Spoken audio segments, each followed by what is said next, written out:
पुनर्जागरण ने आधुनिक विज्ञान को चिन्हित किया। साइंस पीरियड जिसमें कि ऑब्जर्वेशन, एम्फेसाइज्ड और एक्सपेरिमेंट के बेस पर सही चीज़ों को सामने रिप्रेजेंट करने की बात कही गई। उसके बाद इस विज्ञान में अप्रोच, इनोवेशन और क्वेश्चन के साथ साथ एक्सपेरिमेंट भी शामिल किए गए।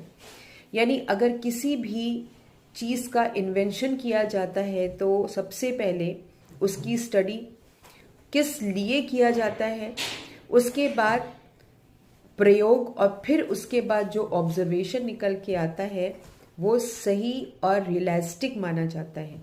यानी इस विज्ञान के क्षेत्र में पुनर्जागरण में लोगों के अंदर क्वेश्चनिंग भी शामिल करी गई।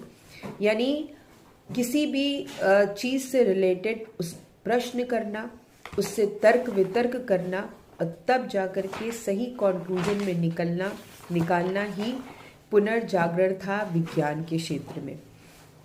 रॉगर बेकन जिन्होंने फर्स्ट एडवोकेट किया था, जो कि पहले ओरिजिनल थिंकर थे, जिन्होंने कई साइंटिफिक इनक्वायरीज करी और उसके साथ ही साथ इन्होंने स्पिरिट ऑफ इनोवेशन पर जोर दिया।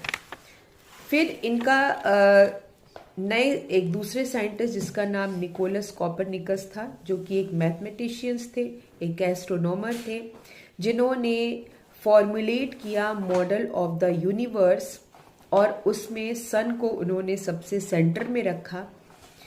उसके बाद इन्होंने अर्थ और सारे कई जो 9 ग्रह हैं इन सब को सन के चारों तरफ ऑप्टिकल पार्ट में फिक्स किया, एक मॉडल रिप्रेजेंट किया और इसका इस तरीके से जो पब्लिकेशन हुआ मॉडल से रिलेटेड बुक्स का, उसके तुरंत ही बाद 1543 में उनकी डेथ हो गई। और इस इवेंट को हमारे इतिहास का, यूरोप के इतिहास का एक बहुत ही ग्रेट इवेंट माना जाता है, जहाँ पर लोगों को ये समझ में आया कि हमारा जो अर्थ है यानी ये धरती है, ये सौरमंडल का एक पार्ट है और उस सौरमंडल का जो सेंटर है उस सेंटर में हमारा सन शामिल है और ये सन एक जगह पर स्थिर रहता है और बाकी सारे प्लैनेट इसके चारों तरफ चक्कर लगाते हैं अपने फिक्स्ड